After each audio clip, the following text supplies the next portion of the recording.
Happy 5th birthday, my little Prince Nathan. Tingnan mo yung malaking cake mo, oh. May barko pa sa ibabaw. Nagustuhan mo bang handog ni Mommy? Opo, Mami. Sobrang ganda po. Sabi ni Daddy kanina, kapag malaki na raw po ako na magpapatakbo ng malalaking barko natin. Tulad ni Lolo. Oo naman, anak. Lahat ng ito ay para sa'yo. Kaya magpakabait ka palagi, ha? Sige na. Pumunta ka na doon kay Yaya. Kainin mo na yung paborito mong spaghetti. Ginanap ang birthday sa malawak na garden ng mansyon ng mga Enrile. Puno ng makukulay na lobo, malalaking banner, at tawanan ng mga bata sa buong paligid. Ngayon, ang ikalimang kaarawan ni Nathan, ang nag-iisang tagapagmana ng Enrile Shipping Lines. Habang pinagmamasdan ni Clarice ang pagtakbo ng anak patungo sa buffet area, naramdaman niya ang isang pamilyar na init sa kanyang bewang. Paglingon niya, ang gwapong mukha ng kanyang asawang si AJ ang sumalubong sa kanya. May hawak itong baso ng inumin.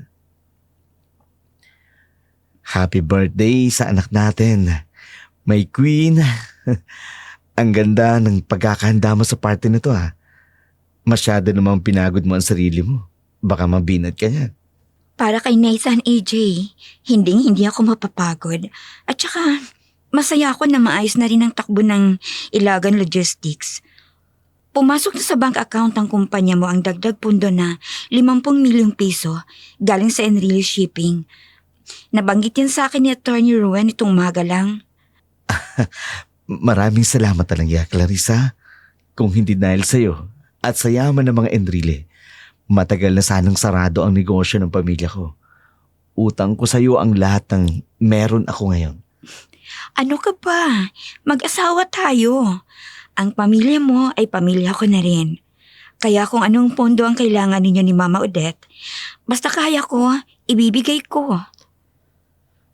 Sa kalagitnaan ng kanilang pag-uusap, lumapit si Cassandra. Suot ang isang pulang-pulang hapit na kasuotan na tila hindi angkop sa isang party ng bata. May hawak siyang baso ng inumin at may mapang-akit ng ngiti sa kanyang mga labi. Tumingin ng makahulugan ang babae kay AJ bago ibinaling ang tingin kay Clarice.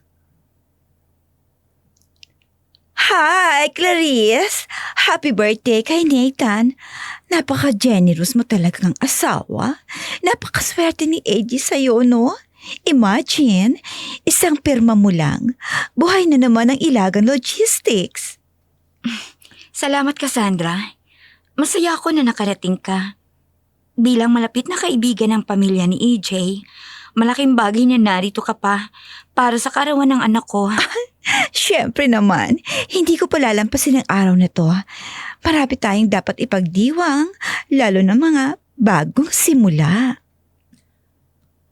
Bago pa man makapagtanong si Clarice sa kakaibang tono ni Cassandra, biglang lumapit ang isang katulong at bumulong sa kanya.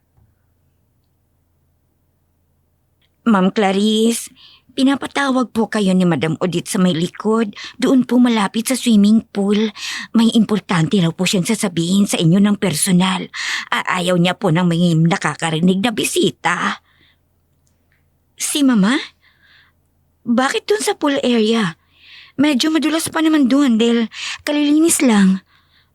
Baka may gustong irigalo kay Nathan na sorpresa at ayaw niya makita ng ibang bata. Sige na.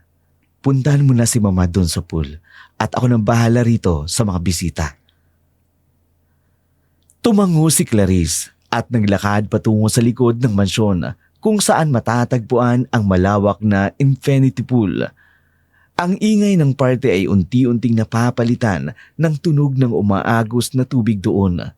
Nakatayo sa malapit na gilid ng malalim na bahagi ng pool ang kanyang biyanang si Odette.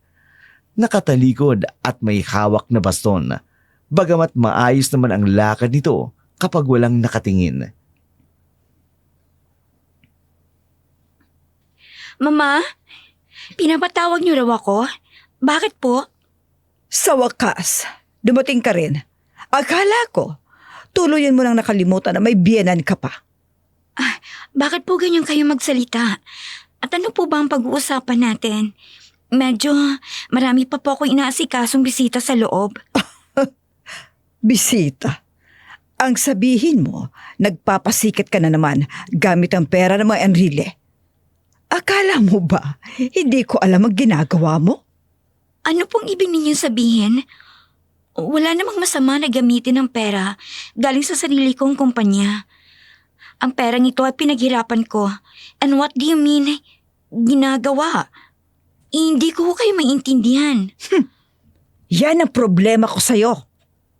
Masyado kang mayabang. Dahil ikaw ang tagapagmana ng Enrile Shipping Line, palagi mong pinapamukha sa anak ko na wala siyang ambag sa pamilyang ito. Kailan ko po ginawa yan? Lahat ng luho nyo, pati ang mga sugal mo, Mama, ako ang nagbabayad. Lahat ng tulong na hiningi mo para sa mga kamag-anak mo, ibinibigay ko dahil asawa ko si AJ. At wala kayong narinig na kahit na anong mula sa akin. Pero ang mga ari-arian mo, hindi mo pinapangalan kay AJ. Gusto mo kaming manatiling parang mga pulubi na umaasa sa mga tira-tira mo? Nagkakamali ka, Clarice. Katas ng dugo at pawis ng yumaong ama ko ang Enrile Shipping, Mama. Bakit ko naman ililipat kay AJ ang mga ari-arian ko? Dugo't pawis ang inilaan ng mga ninuno ko sa kumpanyang ito. Hindi ito charity na basta lang ipamimigay. At ang usapan kay Nathan, ilipat ang lahat ng ito. Kay Nathan? Tama ka. Kaya nga sisiguraduhin kong kay Nathan nga mapupunta yan. At kapag nasa amin ang bata, sa amin din mapupuntang lahat. Anong ibig mo sabihin? Ibig kong sabihin, tapos na ang maliligayang araw mo sa pamamahay na to. Mabilis na kinuha ni Odette ang magkabilang kamay ni Clarissa at inilapat sa kanyang liig. Ang babae ay naguguluhan sa nangyari. Napagtanto niya ang mga ginawa ng matanda. Nang umaktong tila ba sinasakal ito, nagkunwaring nabubulunan ang matanda. Mama, ano ba ito? Bitiwan mo ako! Ano bang ginagawa mo? Pilit na binawi ni Clarice ang kamay, kasabay noon ang pag-atras ng matanda at pabagsak ng patalikod sa pool. Hindi makapaniwala ang babae sa nakikita. Umakto naman ngayon na tila ba nalulunod ang matanda kahit marunong naman itong lumangoy. Tulog! Saklolo!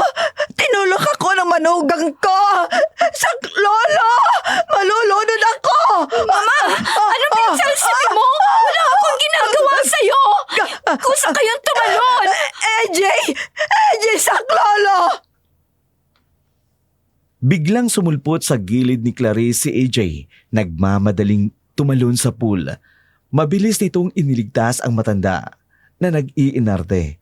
Kunwari nanginginig sa takot si Odette at pilit na hinahabol ang hininga. Sa takot ni Clarice na magalit si AJ dahil sa hindi pagkakaunawaan, agad siyang lumapit para linisin ang pangalan. AJ, gusto ko lang linawin na wala akong ginagawang masama kay Mama. AJ, sinakal niya ako. Saka tinulak niya ako sa pool. Gusto ko patiin ang babaeng yan. Bigla na lang siya nagbago ng ugali, anak.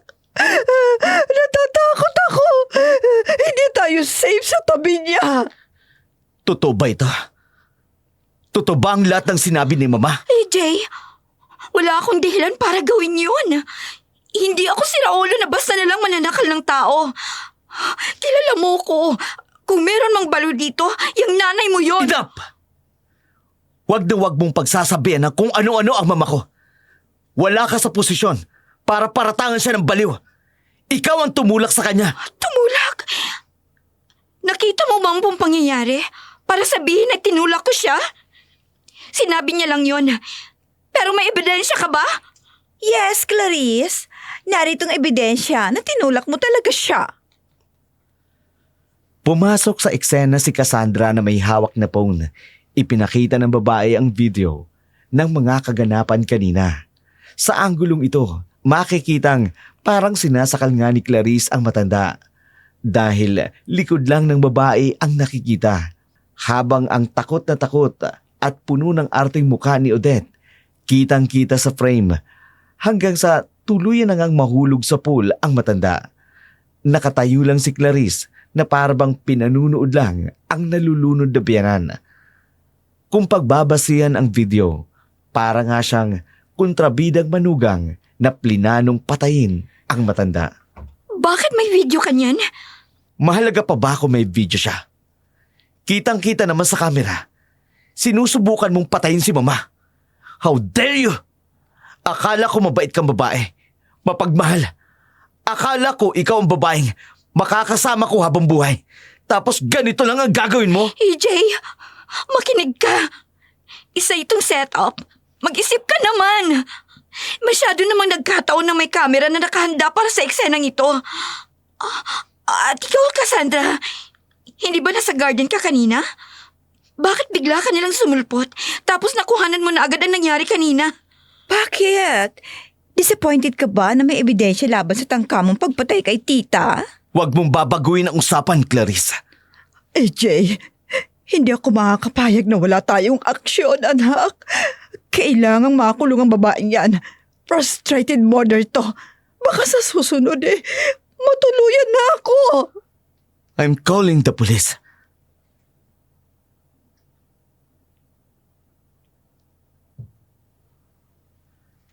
Dahil sa kaguluhan, pinauwi ng maaga ang mga bisita. Ang guard ng mansyon ay nakabantay sa kanilang amo na sospek sa tangkang pagpatay. Puno ng kalituhan ang mukha ng mga tauhan. Hindi alam kung sino ang susundin. Si Odette na ngayon ay nakabalot sa tuwalya. Patuloy pa rin ang pag-arte.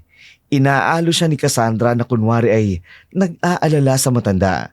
Si AJ abala sa pakikipag-usap sa telepono habang si Clarice tiimbagang nakatingin sa tatlo. Hinihintay lang nila ang pulis. Si Clarice naman, hinihintay ang kanyang abogado. Sa gitna ng tensyon at katahimikan sa sala, isang maliit na boses ang narinig nila. Mami, what happened? Bakit po sila umuwi? Sabi ni Yaya, tapos na raw po ang party. Nathan, anak, pasensya ka na. May nangyari lang kasi na kailangan ayusin ng mga matatanda. Nathan, huwag mong lalapitan ang mami mo. Pero bakit po? Mabilis na lumapit si AJ para kargahin ang bata. Agad na sumalubong ang kilay ni Clarice sa inakto ng asawa. AJ, anong karapatan mong gawin ito? Hindi pwedeng lumapit sa iyong apo ko.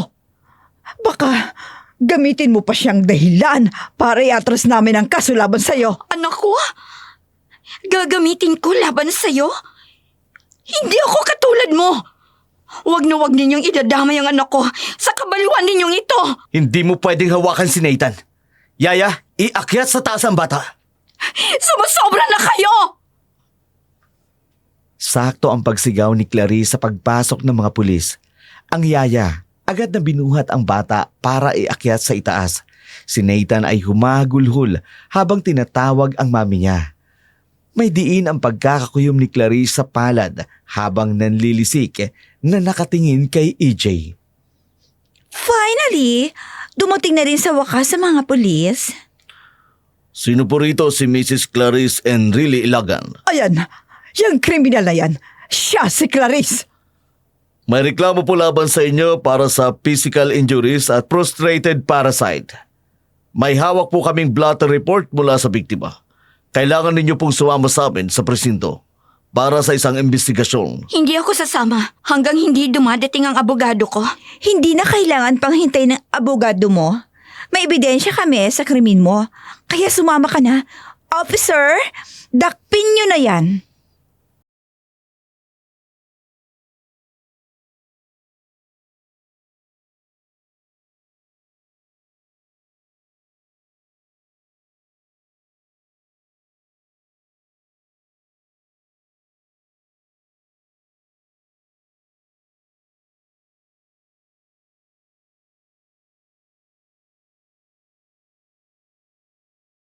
Pero, may video kami, attorney, at delikadong buhay ni Tita Odette kung mananatili ang baliw na yan sa loob ng bahay.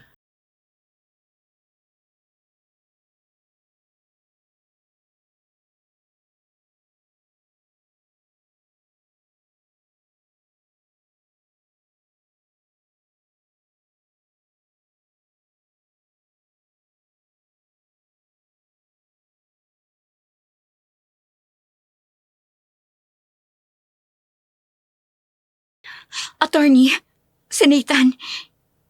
Itinatago nila si Nathan sa itaas. Hindi ko pwedeng iwan ang anak ko sa mga demonyong ito. Ako ang ama. Ako ang may natural at legal na karapatan sa anak ko. At sa tingin mo ba, hahayaan ng mga pulis na manatili ang isang batang 5 taong gulang sa piling ng isang inang inirereklamo sa tangkang pagpatay? Mas lalo mo lang binigyan ng trauma ang bata. Kung magmamatigas ka rito. Tumingin si Clarice sa itaas ng hagdan kung saan narinig pa rin ang mahinang hikbi ng kanyang anak. Nagtatangis ang kanyang mga bagang.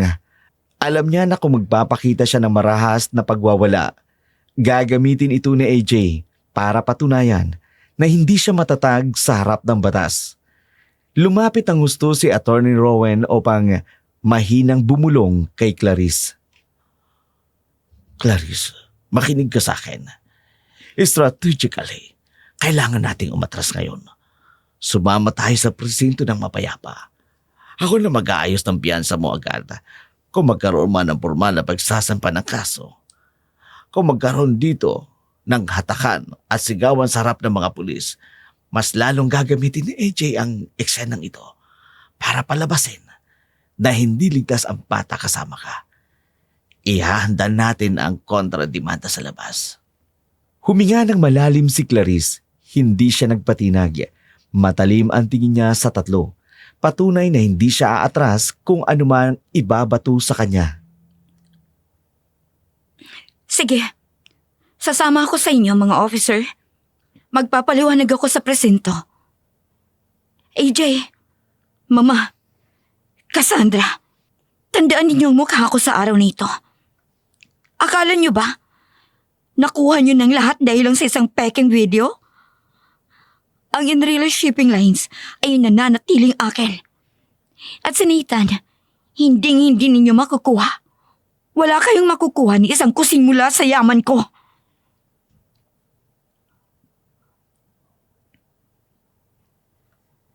Hindi umabot ng madaling araw ay nakalabas kaagad ng presinto si Clarice sa tulong ng mabilis na pag-aksyon ni Attorney Rowan Chua. Napatunayang walang sapat na batayan para sa isang warrant arrest.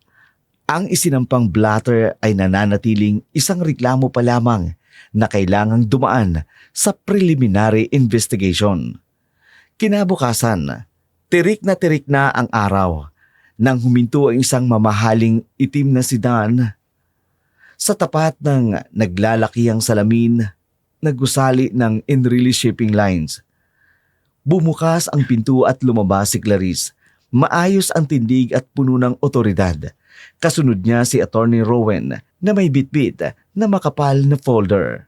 Habang naglalakad siya sa labi, ang mga empleyado ay napapalingon at nagbubulong-bulungan. Kumalat na kasi sa mga balita ang iskandalo sa mansyon kahapon. Ngunit hindi sila nilingon ni Clarice. Diretso ang kanyang lakad patungo sa opisina ng CEO. Marahas na itinulak ni Clarice ang pinto ng opisina. Doon ay nakaupo si AJ sa malaking silyon ng CEO habang si Cassandra ay nakasandal sa gilid ng lamesa. May hawak ng mamahaling tablet at mayabang na nagtatawanan. Natigilan ang dalawa nang makita si Clarice. Gulat na napatayo si AJ. Clarice, paano? Bakit ka narito? Dapat nasa kulungan ka ngayon. Iba talaga kapag may pera ka. Pero sana naman, magkaroon ka ng kahihiyan. Tinangka mong patayin si tita. Tapos, alakas ng loob mo na dumiretso dito?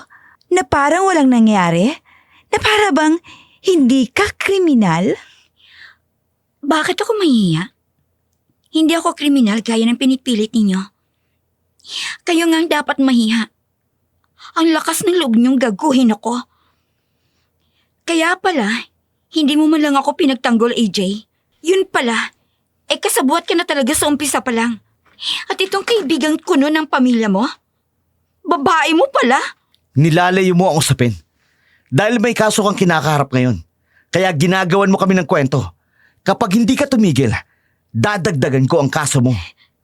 Talaga ba, AJ? Dadagdagan mo ang kaso ko? Baka umiyak ka kapag ako ang nagsampa ng kaso sa'yo. Sa kasong pangangaliwa at pakikipagsabuatan para idiin ako sa krimen na hindi ko naman ginawa. Tinatakot mo lang kami. Akala mo naman, mababahag ang bundot namin kapag nagsabi ka ng kung ano-anong nonsense. Hindi mo ba alam na inihahanda na ni EJ ang pag-freeze sa lahat ng accounts mo dahil sa krimen mo? Freeze ng accounts ko? Cassandra, bago mo buksan ang marumi mong bibig tungkol sa batas, siguraduhin mo munang may utak ka. Rowan, paki-educate nga ang dalawang mangmang na ito. Matinding pang-uuyam ni Clarice kay Cassandra habang tinitingnan mula ulo hanggang paa. Si Attorney Rowan humakbang pasulong at ibinagsak ang mga dokumento sa lamesa.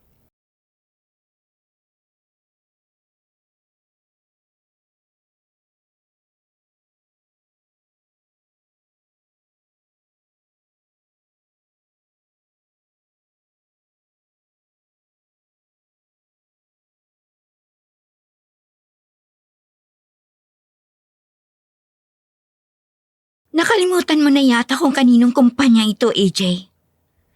Ang Enrile Shipping Lines ay pagmamay-ari ng pamilya ko.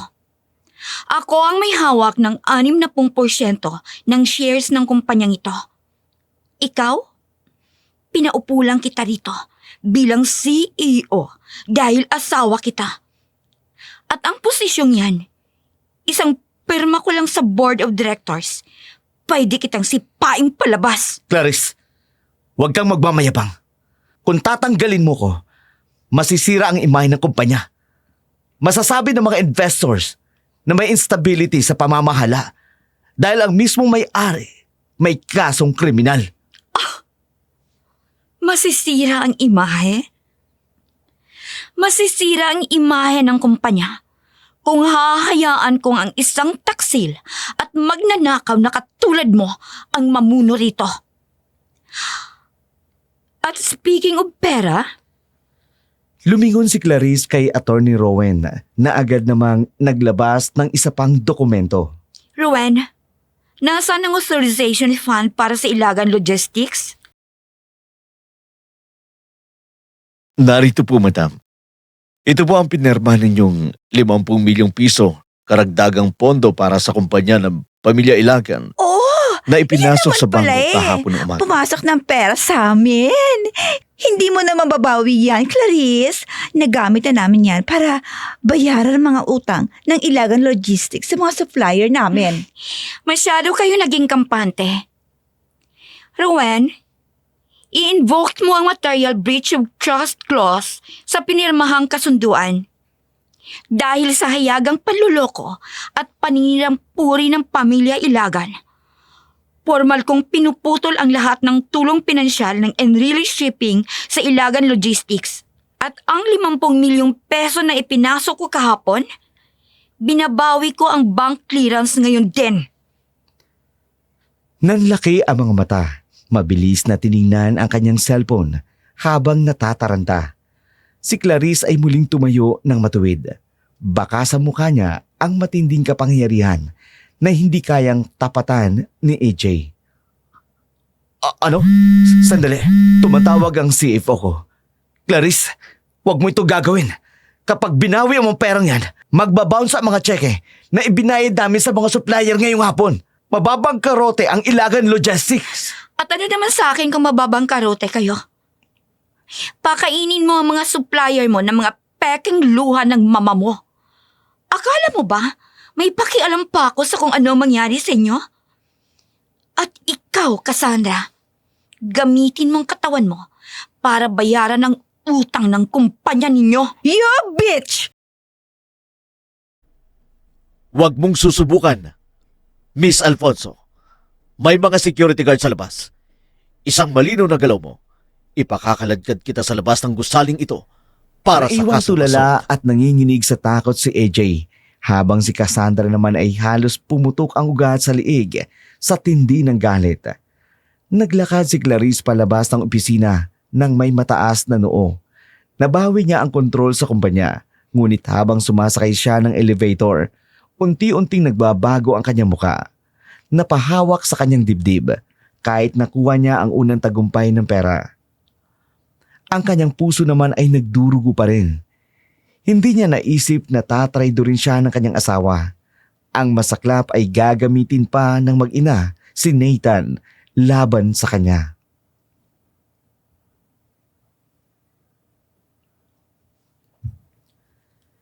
Lumipas ang 2 linggo para kay Clarice.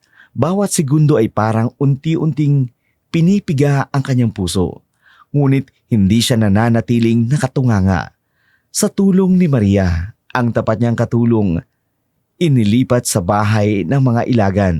Nalaman niya ang tamang oras kung kailan wala ang mga kontrabida.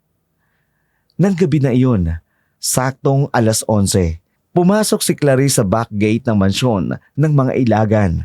Suot ang itim na jacket at sombrero. Agad siyang pinagbuksan ni Maria sa may kusina. Maria, nasaan si Nathan? Ligtas ba siya? Ada sa kwarto niya po sa itaas, Ma'am Clarice. Tulog na po ang bata. Bilisan niyo po. Dahil umalis lang sina Sir AJ at Madam Odette para asikasuhin ang mga magkalit na supplier ng Ilagan Logistics. Pero si Ma'am Cassandra, nasa kabilang kwarto lang po. Baka magising. Salamat. Sabihan mo ako agad kung parating na yung mag-ina. Ay, makakaasa po kayo, ma'am.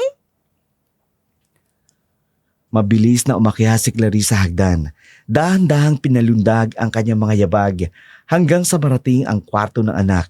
Pagbukas ng pinto, nakita niya si Nathan, nakabaluktot sa kama.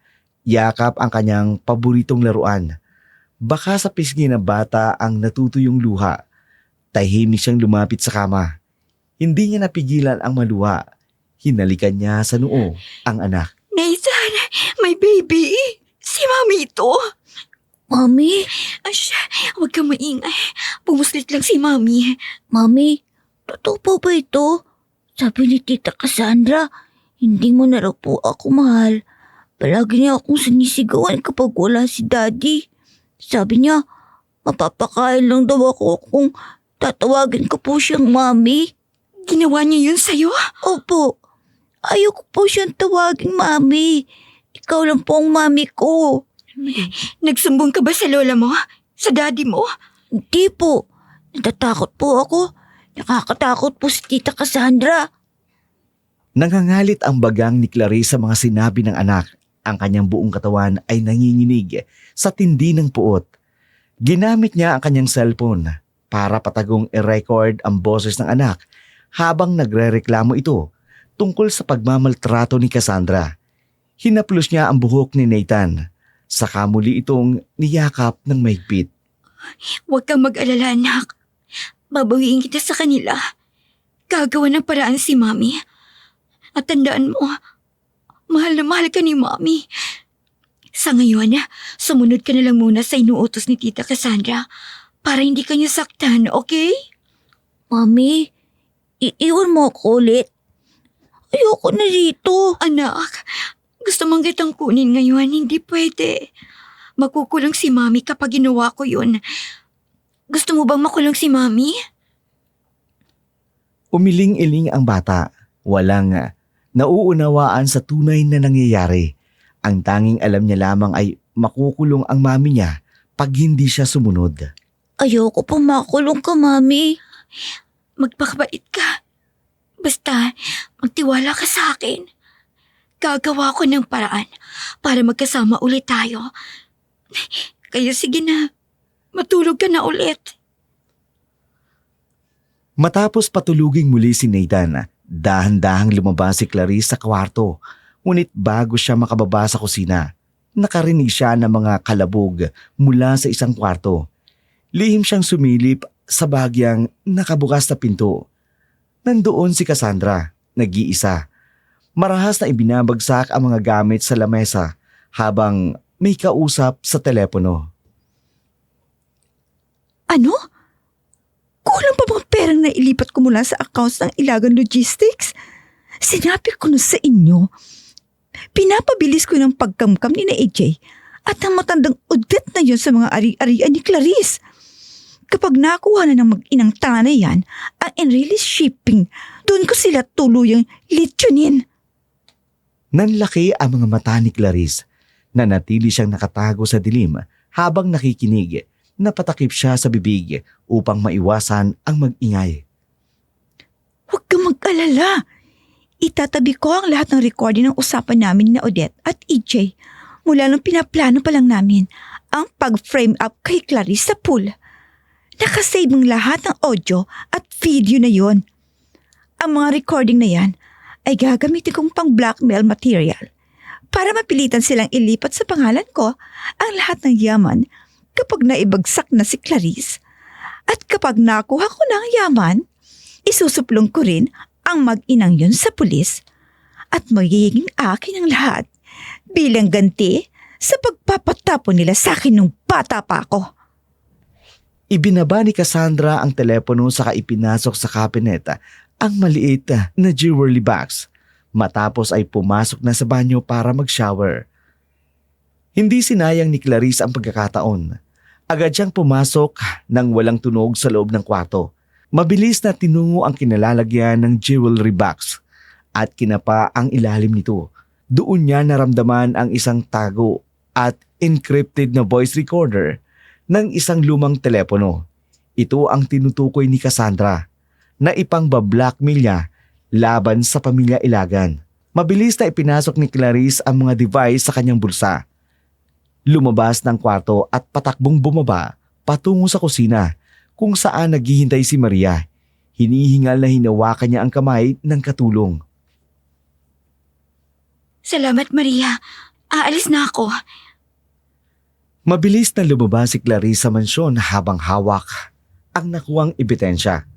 Sumakay siya sa naghihintay na sasakyan ni Attorney Rowan sa labas ng subdivision. Nakausap mo ba si Nathan?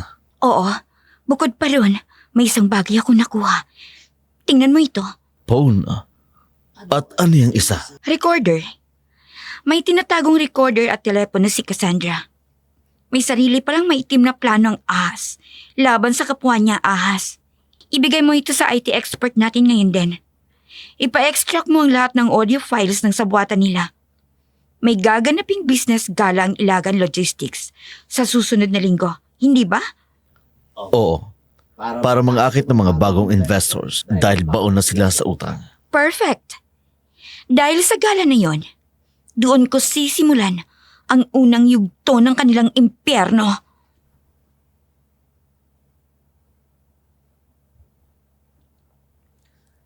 Ang Ingranding Ballroom Grand Plaza Hotel ay punong-puno ng pinakamalalaking pangalan sa mundo ng kalakalan. Ito ang gabi ng ika-10 anibersaryo ng Ilagan Logistics.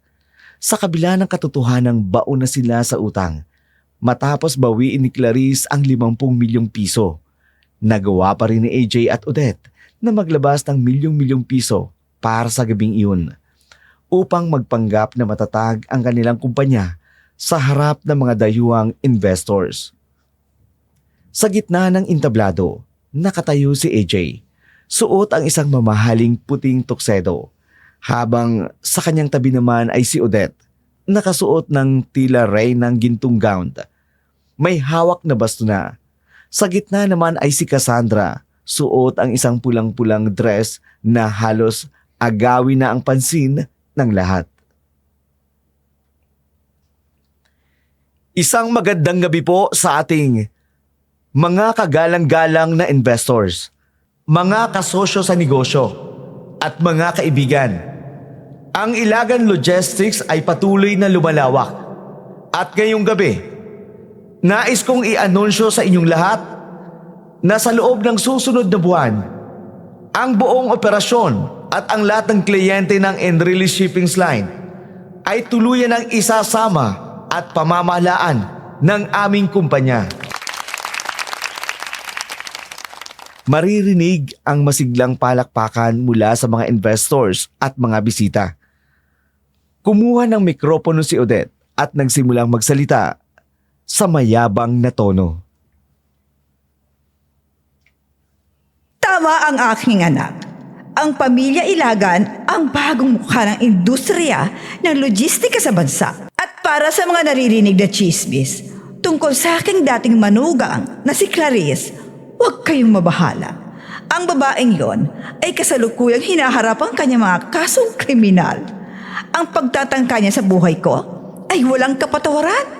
Kaya sisiguraduhin namin na makukulong siya. Siya ay tuluyan ng tinanggal sa pamamahala at ang kanyang yaman ay legal na pinapangasiwaan ng aking anak. Ang galing mo naman, my king. Tingnan mo nga mga dayuhan investors mula sa Singapore.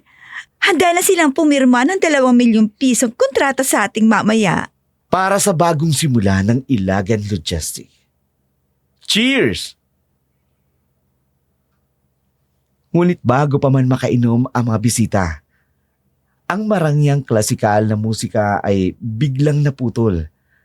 Ang mga ilaw sa ballroom ay biglang namatay ng 2 segundo at nang bumukas ito muli, isang malakas at mabigat na modernong tugtog ng mga yapak at marangyang musika ang umalingaw-ngaw sa mga dambuhalang speaker ng hotel. Bumukas ang dambuhalang pinto ng ballroom. Pumasok ang 4 na matatangkad na security guards, suot ang itim na suit, na sinundan ng isang lalaking may bitbit na mga legal na folder. Si Attorney Rowan Chua, at sa likod nila naglalakad ang isang babaeng nagpatigil ng paghinga sa buong silid.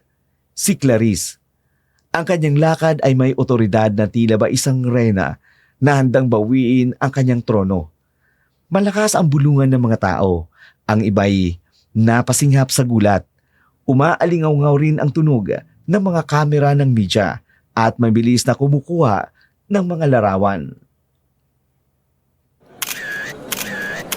Hindi ba yan si Clarice Enrile? Akala ko ba may kinakarap siyang kaso. Bakit siya nandito? Clarice? Paano? Bakit narito ang babaeng yan, EJ? Cassandra, bakit nakapasok yung kriminal na yan dito? Clarice, anong karapatan mong pumunta rito? Ito ang gabi ng mga Ilagan Logistics. Isang pribadong event ito. Para sa mga investors. Mga guards, ilabas niyo ang babaeng yan ngayon din! Pasigaw ngunit kabadong sinabi ni AJ habang bumababa sa entablado. Sinalubong niya si Clarice sa gitna. Ngunit walang sumunod kay AJ. Ang mga guard ng hotel ay nananatiling nakatayo dahil hinarangan sila ng mga tauhan ni Attorney Rowan Chua. Dahan-dahang huminto si Clarice sa tapat ni AJ. Napakatamis, ngunit napakalamig ng ngiti nito. Dinig na dinig sa ballroom ang tunog ng kanyang takong. Huwag kang sumigaw, AJ. Nakakahiya sa mga investors ninyo. Gusto mo bang isipin nila na walang modo ang may-ari ng Ilagan Logistics? Baka matakot sila dahil sa'yo at maisipan na umatras na lang. At saka, bakit mo ko pinalalayas? Hindi ba't ang sabi mo kanina sa entablado? Isasama niyo ang Enrile Shipping Lines sa kumpanya ninyo? At totoo yun. Totoo yun, Clarice. Hawak ni EJ ang pamamahala bilang CEO. Huwag kang mag-iskandalo rito. Kung ayaw mong ipatawag ko muli ang mga pulis, para kalad ka rin ka, pabalik sa selda. Cassandra, isang hamak na taga-ayos lang ng party noon. Ngayon, kung umasta ay parang may-ari ng kumpanya. Rowan, pakibasa nga sa harap ng lahat ng mga kagalang-galang na investors kung anong dokumentong dala natin ngayon. Sa lahat po ng mga investors ng Ilagan Logistics, particular na po sa kinatawan mula sa Singapore at Hong Kong, gusto po naming ipalam sa inyo na formal lang kinakansela ng Enrile Shipping Lines ang kontrata at partnership nito sa Ilagan Logistics. Ito ay sa direktang utos ni Mrs. Clarice Enrile, ang majority owner at nagmamayari ng 60% shares Muling napasinghap ng ang mga tao. Malakas ang bulong-bulungan ng mga investors. Samot-saring reaksyon. May mga hindi makapaniwala, mga natakot, at mga nabahala. Nanginginig ang labi ni AJ. Mabilis niyang kinuwelyuhan si Attorney Rowan. Anong pinagsasabi mo, Rowan? Hindi niyo pwedeng gawin yan! May mga pinirmahan kaming 7 taong kontrata! Bitiwan mo ang abogado ko, AJ. May kapangyarihan na kung putuloy ng kontrata dahil sa breach of trust and fiduciary duty. Ginamit mo ang pondo ng Enrile Shipping para sa mga personal na luho ng kabit mo at ng nanay mo habang ang mga utang ng Ilagan Logistics ay hinayaan mong lumaki. Investors, to all our foreign investors, if you sign any contract with Ilagan Logistics tonight, you are investing in a bankrupt shell company. As of 5 o'clock p.m. today, I have frozen all shipping lanes, vessels, and warehouses owned by Enrile Shipping that are currently being used by the Ilagans. They have zero capability to move your cargo. Mr. H.A. Logan, what is the meaning of this? You told us that the Enrile Shipping is fully integrated into your company. This is a scam. We are backing out of the 200 million contract. Ang kumpanya natin, EJ! Ang mga investors natin na umaalis na! Napaluhod sa entablado si Odette. Hingal na hingal ang matanda habang nakahawak sa kanyang dibdib. Totoong atake na sa puso ang nararamdaman dahil sa tindi ng kahiyan. Mabilis namang nagpulasan ng mga investors palabas ng ballroom. Iniwan ang mga nakahandang pagkain at ang mga mamahaling dekorasyon. Ang ingranding gabi ng mga Ilagan ay nag-collapse sa loob lamang ng 10 minuto. Lumuluwa sa galit si AJ.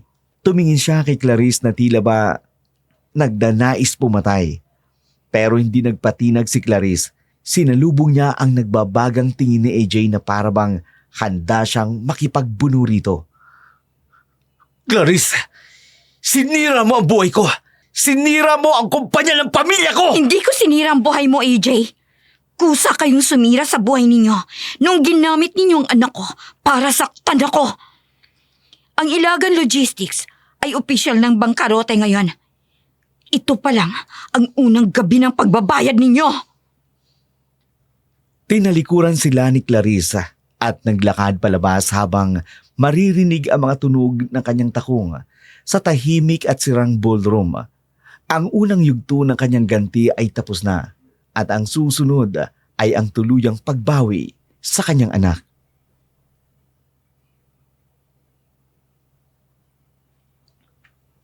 Tatlong araw matapos ang madugong pagbagsak ng Ilagan Logistics sa business gala, hindi hinayaan ni Clarice na makahinga ang kanyang mga kalaban. Nagpatawag siya ng isang national live press conference na sabay-sabay namang ipinalabas sa telebisyon, radyo at social media live stream. Higit sa 20 media networks ang dumalo at nag-abang kung paano dedepensahan ng nag-iisang tagapagmana ng Enrile Shippings ang kanyang sarili laban sa kumakalat na kasong panunulak sa kanyang biyenan. Sa gitna ng lamesa, nakaupo si Clarissa. Marilag ang kanyang suot na purong puting slack at blazer. Sa kanyang tabi ay si Attorney Rowan Chua na seryosong nakatitig sa mga lente ng kamera. Pwedeng umaga po, Miss Clarice Enrile. Kumakalat na po sa publiko ang isang video clip kung saan po makikitang nahulog sa swimming pool ang inyong biyenan na si Madam Odette Ilagan. At ayon po sa panig ni Mr. H. Ilagan, kayo raw po ang maras na nagtulak sa matanda. Ano po ba ang masasabi ninyo habang gumugulong po ang preliminary investigation ng pulisya? Magandang umaga sa inyong lahat at sa buong sambayan ng Pilipino na nanonood ngayon. Alam kong marami sa inyo ang nagulat, nagalit at tumatol sa akin base sa maikling video na ipinilabas ng pamilya Ilagan. 7 taon na kong naging mabuting asawa ni AJ. Ibinigay ko ang luho nila. Ako ang nagsalba sa nalulugi nilang kumpanya. At ang mga utang noon ng binan ko. Dahil sa pagkalulong niya sa sugal, ako rin ang nagbayad. Kaya ang palabasin ay isa akong kriminal. Na pinagtangkaan ng buhay niya, isa yung bagay na hindi ko matatanggap. Sinira nila ang pangalan ko. Inilayo sa akin ang anak ko at sinubukang kamkamin ang yaman ko. Kaya naman sisiguraduhin kong makakamit ko ang hustisya. Ibig niyo po bang sabihin peke ang video, Miss Enrile? Hindi lang basta peke, kundi isang setup para palabasin na masamang tao ako. Attorney Ruben, pakiplay ng unang file.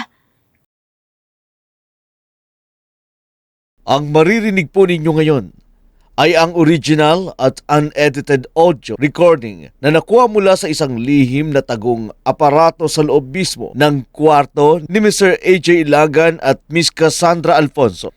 Isang linggo Pinindot bago ni ang attorney insidente ang sa laptop. pool. Maririnig ang mahinang huni ng koneksyon sa dambuhalang projector screen sa likod nila. Biglang umalingaw-ngaw ang isang pamilyar na boses sa mga speaker ng press room. Ang boses ni Odette, AJ at Cassandra. Malinaw, walang bawas ang kanilang usapan.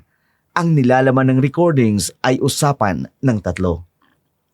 Siguraduhin mo lang, EJ, na kapag pumasok na ang 5 milyong piso mula sa Enrile shipping account natin, mabilis nating mapapalayas ang babaeng yan.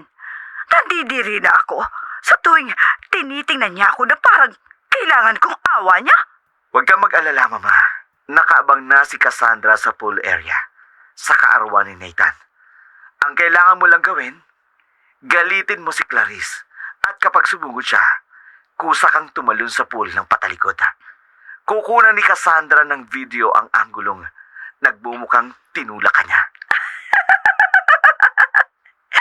Ang talino mo talaga, AJ, babe.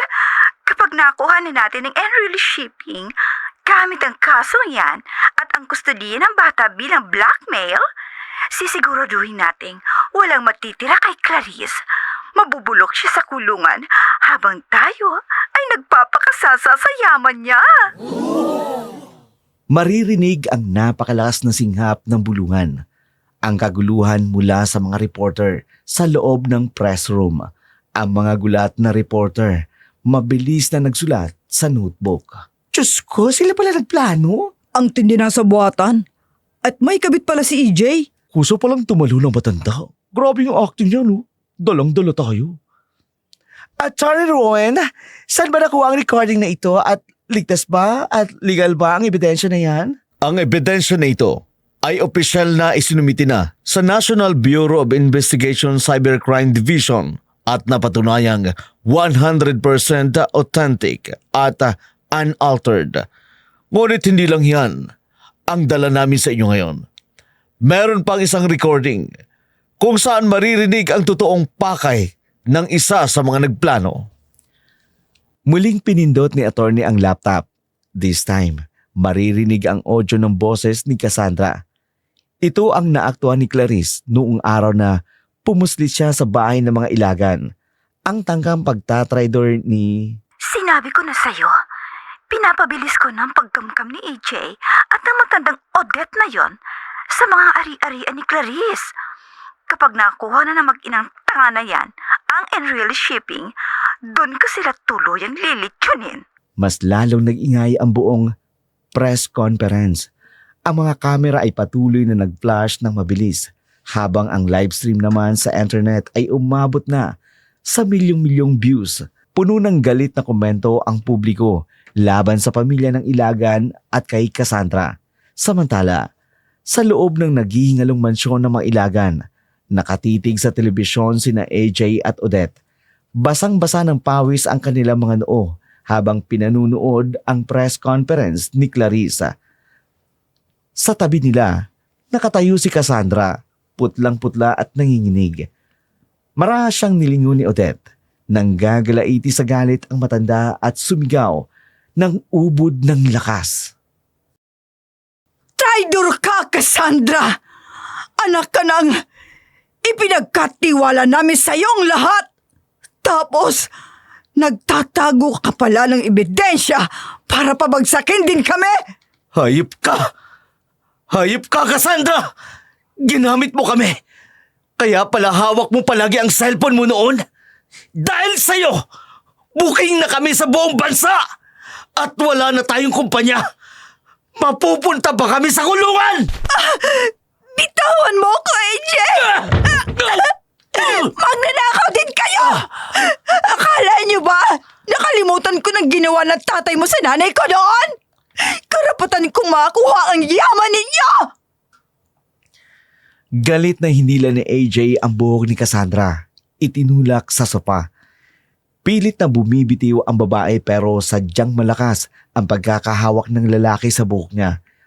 Habang nag-aaway ang tatlong kontrabida sa loob ng kanilang bahay, natapos na ang press conference ni Clarice. Sa isang napakatapang na pahayag, tumingin siya ng diretso sa pinakamalaking lens ng kamera. Ang kanyang boses ay tila hatol ng isang hukom. AJ, Odes, Cassandra, tapos na ang laro ninyo. Ang katotohanan ay lumabas na. Ngayong araw, ang mga abogado ko ay naghain na ng formal na reklamo para sa falsification of documents, perjury, at incriminating innocent persons laban sa inyong tatlo.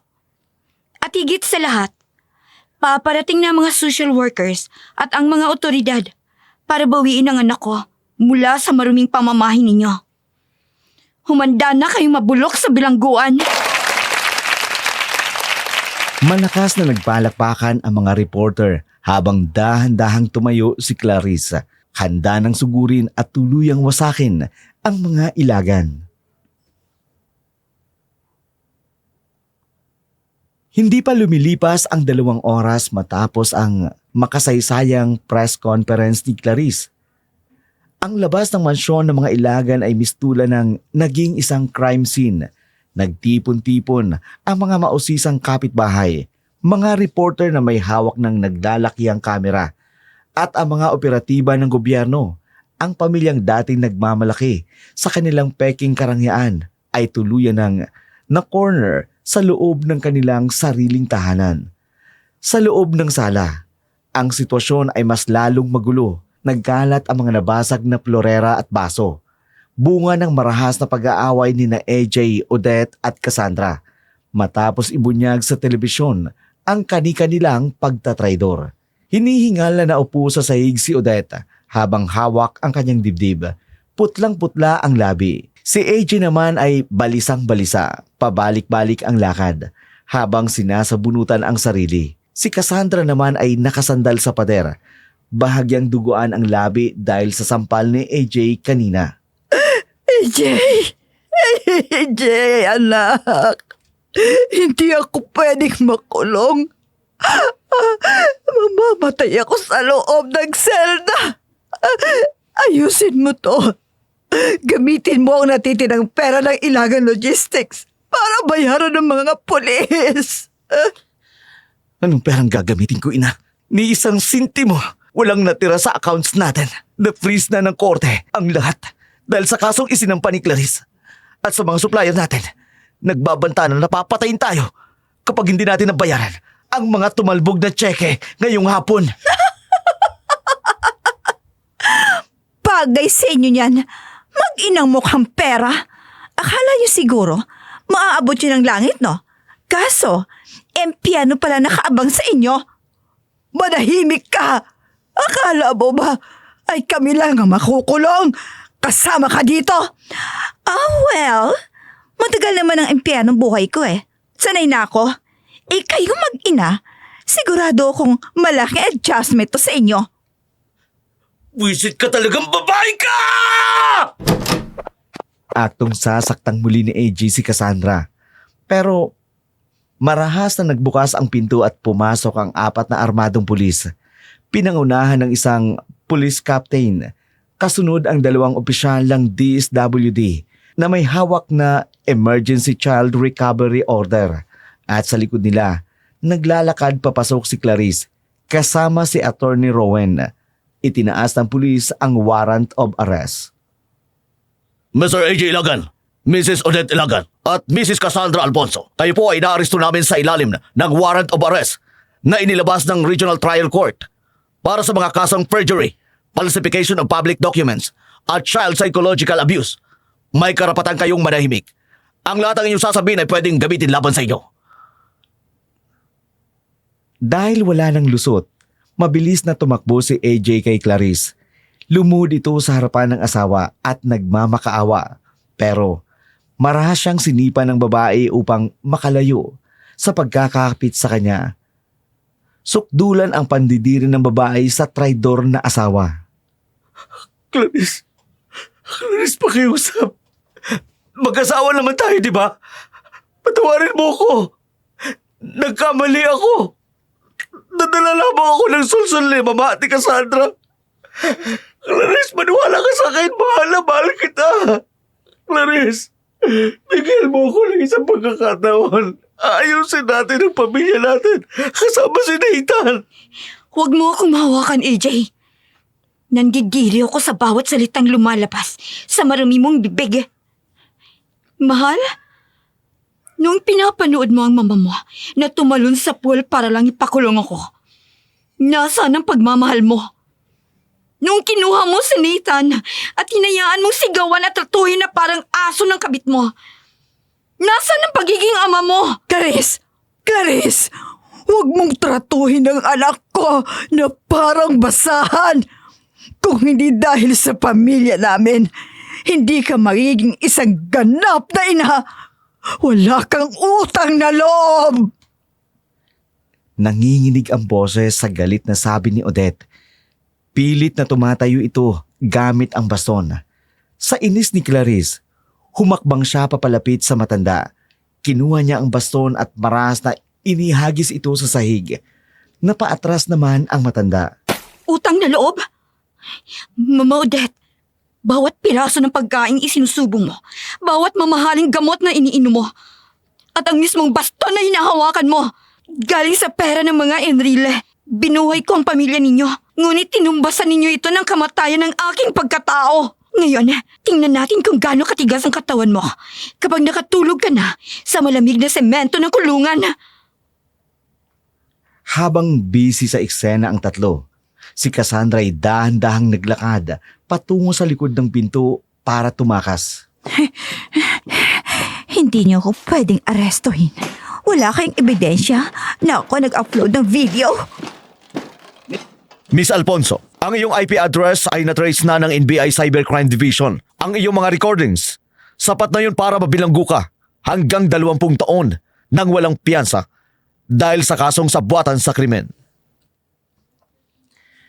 Hindi nakatakas ang babae. Mabilis siyang naharang ni Attorney Rowan, kasabay ng pagposas ng mga pulis. Sa umiiyak at nagpupumiglas na si Cassandra, maririnig ang mabilis na yabag ng maliit na paa mula sa itaas. Sumisigaw habang tumatakbo, pababa ng hagdan si Nathan. Mami! Mami! Nathan! My baby! Ang anak ko! Narito na si Mami. Ligtas ka na.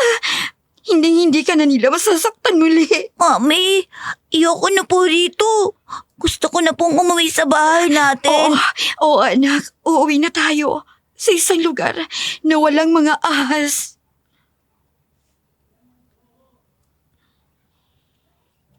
Matapos ang mahigpit na pagyakap sa anak, ibinaba niya na rin ito. Agad na lumapit si Maria para dalhin ang bata sa loob ng sasakyan. Humarap naman si Clarice sa mga pulis na kasalukuyang kinakaladkad palabas ang mag-inang AJ at Odette. Si AJ, patuloy sa pag-iyak at pagtawag sa pangalan ni Clarice, habang si Odette naman, tuluyan ng hinimatay sa tindi ng kahihiyan habang kinukuhaan ng larawan ng media sa labas ng gate. Inabot ni Clarice kay Attorney Rowan ang gintong envelope na kanyang dala. Diretso siyang nakatitig sa patrol car kung saan isinakay ang tatlong traidor. Siguraduhin ninyong hindi na sila makakalapit sa akin. Lalo na sa anak ko. Attorney Rowan, gusto ko ng double security detail sa labas ng bahay simula ngayong gabi. Ayoko ng kahit anong butas na pwedeng gamitin ng mga ilagan para makaganti. Nakaayos na ang lahat. Nakausap ko na rin ang Head Security Agency. 2 ship ng tiga-4 na gwardya ang magbabanday sa inyo. Wala ring piyansa ang 3. Ang patong-patong na kasong isasampa natin sa ganyang kalaking halaga ay non-bailable. Gusto kong marinig mula mismo Ligtas sa na hepe kayo, ng Ninita. pulisya kung saan nila dadalhin ang mga hayop na yon. Hindi ako makakatulog hanggat hindi ko alam kung saang reha sila matutulog ngayong gabi. Ma'am Clarice, makakasa po kayo na si Mr. A.J. Ilagan ay dadalhin po sa Maximum Security Detention Center ng Camp Crame. Habang hinihintay ang arraignment, si Mrs. Odette Ilagan naman po ay pansamantalang ilalagay sa Infirmary of City Jail dahil sa pagtaas ng presyon niya kanina. Pero bantay sarado po ng mga tauhan ko. Si Miss Cassandra Alfonso naman po ay dediretso sa Women's Correctional Holdings Facility. Wala po silang access sa telepono. Wala silang pwedeng makausap kundi ang public attorney na itatalaga sa kanila dahil naka-freeze po ang lahat ng accounts nila gaya ng utos ng korte. Mabuti. Siguraduhin ninyong walang sino man sa kanila makakatakas. Attorney Rowan, paano ang mansyong ito? Ang mansyong ito ay nasa ilalim ng receivership ng bangko dahil sa mga utang ni AJ na hindi nabayaran. Dahil ikaw ang pangunahing biktima at niloko nila ang in-release shippings, ang kumpanya mo ay may unang karapatan sa lahat ng naiwan nilang ari-arian. Pwede nating ibenta ito. O ipag-iba. Nasa iyo ang desisyon. Ibenta natin.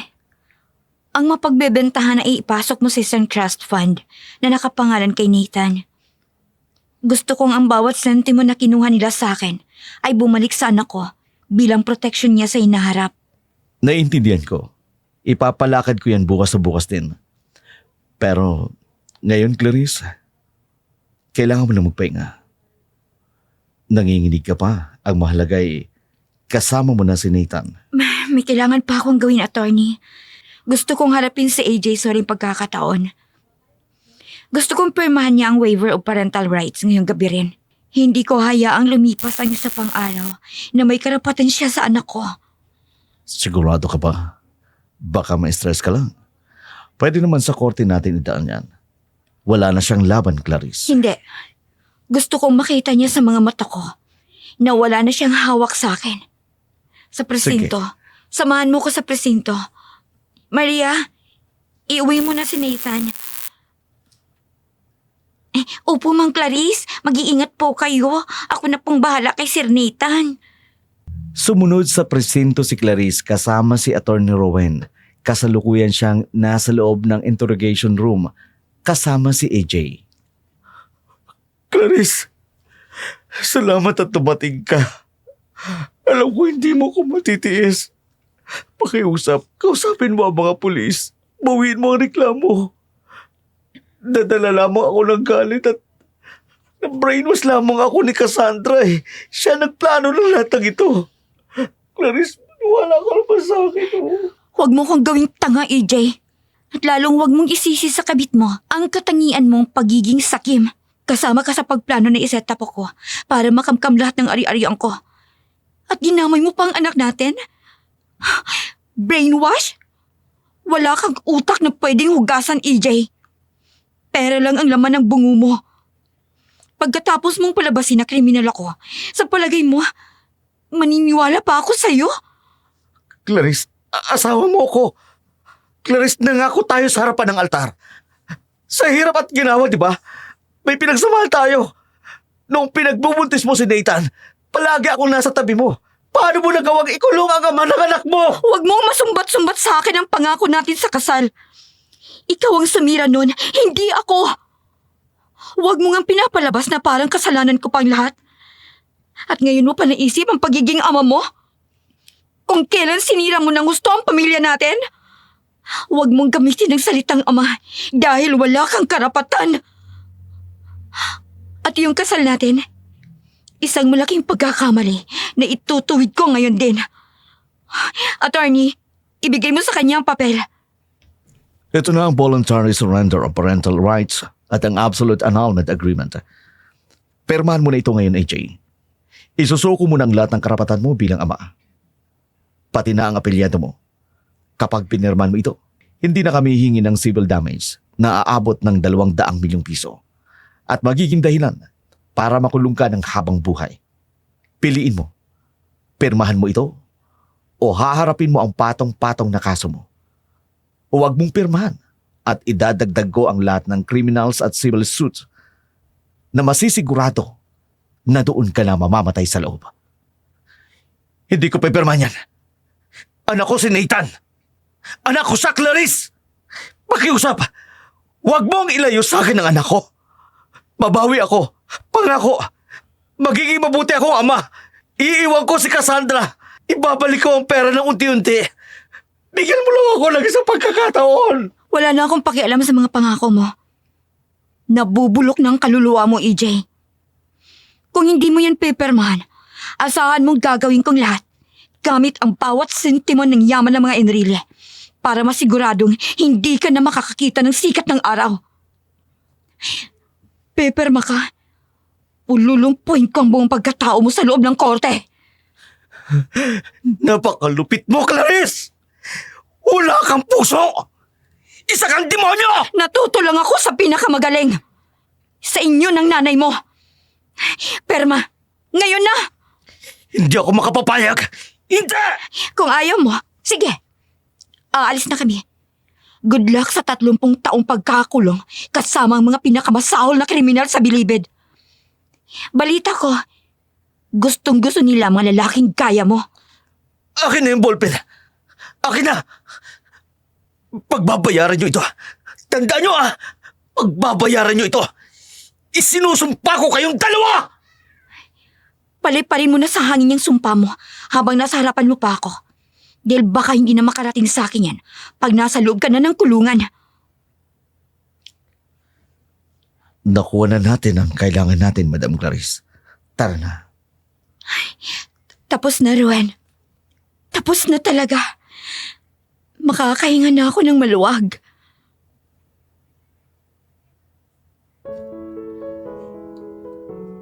Dumaan ang 3 taon.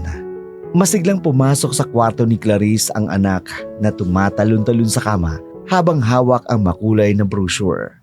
Mami! Mami, gising ka na po! Sabi po ni Yaya Maria, ayun na po tayo pupunta sa beach. Sabi niyo po, bibilan niyo ako ng malaking floating na shark.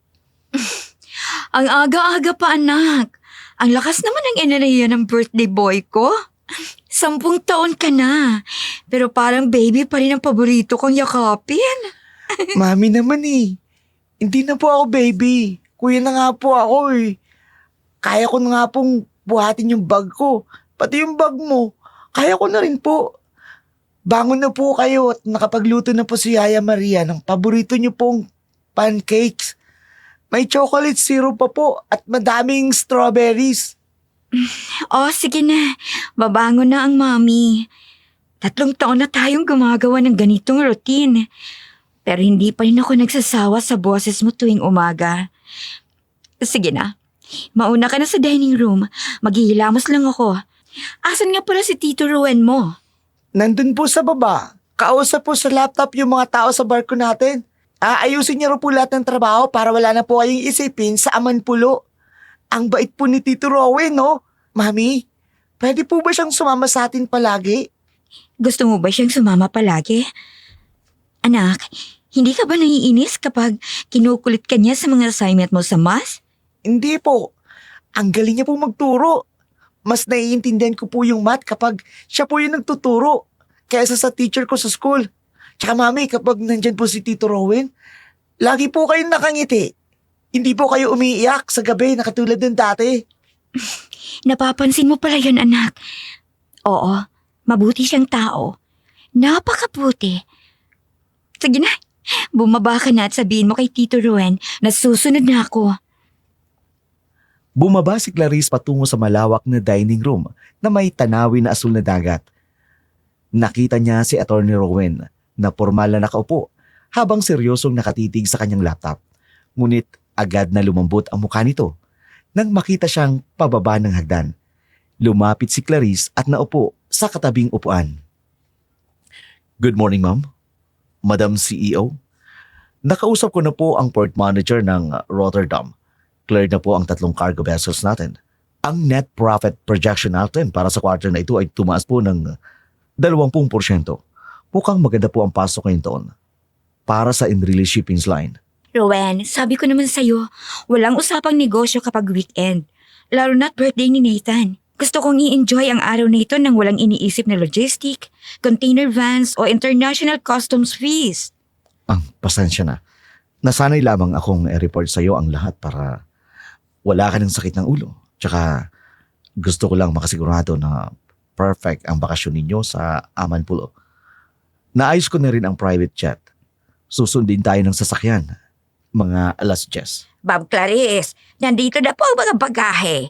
Iniilagay ko na rin po yung mga paboritong snacks ni Sir Nathan.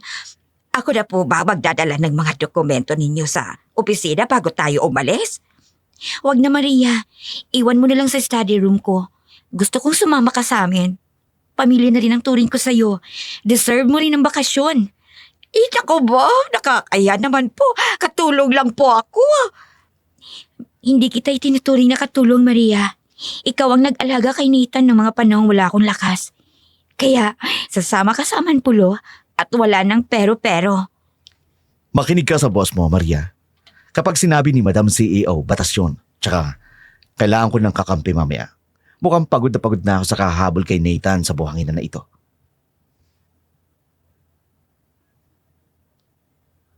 Tito Rowan, tara na po. Gusto ko na po lumangoy. Gusto ko lang makita yung maliit na isda sa dagat. Kalma lang, anak. Kakain muna tayo ng pancakes, okay? Bawal lumangoy ng gutom. Dumating ang hapon sa dalampasigan ng Amanpulo. Ang pinong puting buhangin ay nagliliyam sa ilalim ng papalubog na araw. Si Clarice ay nakopo sa isang beach lounger habang pinanunood si Nathan na masayang naglalaro. Hindi rin namamalay ni Clarice na isang oras na rin silang nag-uusap ni Attorney Rowan. Ang attorney na magmula nung nangyari ang kaso sa pagtatraidor sa babae ay hindi na lumayo pa. Clarice, gusto ko lang sabihin sa iyo na masaya akong pinagkatiwalaan mo ko. Sa kabila ng nangyari sa inyo ni AJ, pinili mo pa rin akong bigyan ng pagkakataon. Gusto ko lang malaman kung napatunayan ko na ba na karapat dapat ako sa'yo. Marami ka nang ginawa para sa akin. Magmula nung natapos ang kaso, hanggang ngayon, nandyan ka pa rin bilang support system ko. Kaya, oo naman. Dahil sa narinig, lumawak ang ngiti ng labi ng lalaki. Dahan-dahan siyang lumuhod sa buhanginan habang binubuksan ang kanyang palad. Inilabas niya ang isang maliit na pulang kahon na naglalaman ng isang maningning na singsing na may disenyong phoenix. Kumikinang sa ilalim ng huling sinag ng araw. Rowan, hindi ko alam ang sasabihin ko. Ang tagal kong inakala na hindi ako pwedeng sumaya ng ganito. Naubos ako ng mga nakaraang taon. Pero nandito ka, hindi mo ako iniwan. Hindi kita iiwanan kahit kailan. Will you marry me, Clarice? Oo, Rowan, pakakasalan kita. Gusto kong maging pamilya tayo. Ang totoong pamilya. Mami! Mami! Tito Rowan! Bakit po kayo umiiyak? Nag-away po ba kayo?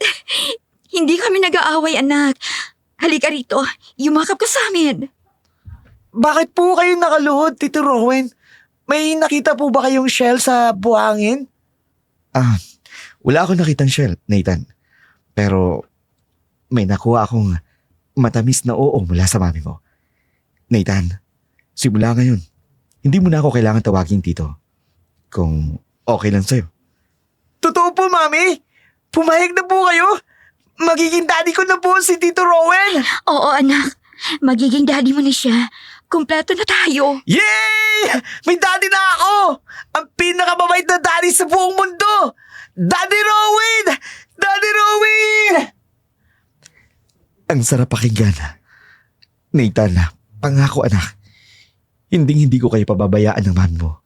Tayong tatlo. Tayo ang magkakasama habang buhay. Ma'am Clarice! Si Ruwen! Ada na po ang barbecue. Nandito na rin po yung cake ni Sir Nathan. Parating na kami, Maria. Tara na. Ang mga lalaki sa buhay ko, oras na para mag-celebrate. Tara na po, Daddy! Buhatin mo na po ako papunta doon tapos ipapakita natin kay Yaya yung singsing ni Mami. Your wish is my command. Buddy, kapit ka na mahigpit! Binuhat ni Rowan si Nathan at tumakbo silang dalawa patungo sa cottage. Habang tumatawa ng malakas, pinagmamasdan sila ni Clarice mula sa likuran habang dahan-dahang kumahakbang sa buhangin. Tumingin siya sa langit na ngayon ay puno ng kulay kahel at ginto, bago pa bulong na nagpasalamat sa kanyang bagong simula. Salamat. Matapos ang napakahabang gabi, sumikat din ang araw. Malaya na ako.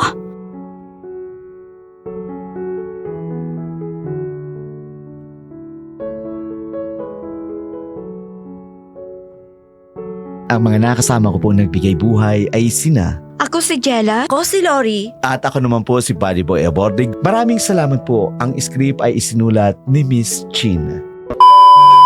Diyos ko, sila pala ang nagplano. Reporter tayo dito, Day.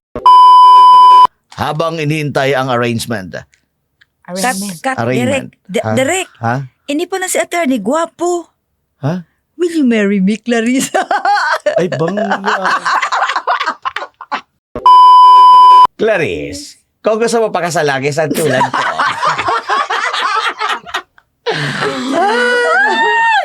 Pogi pala to.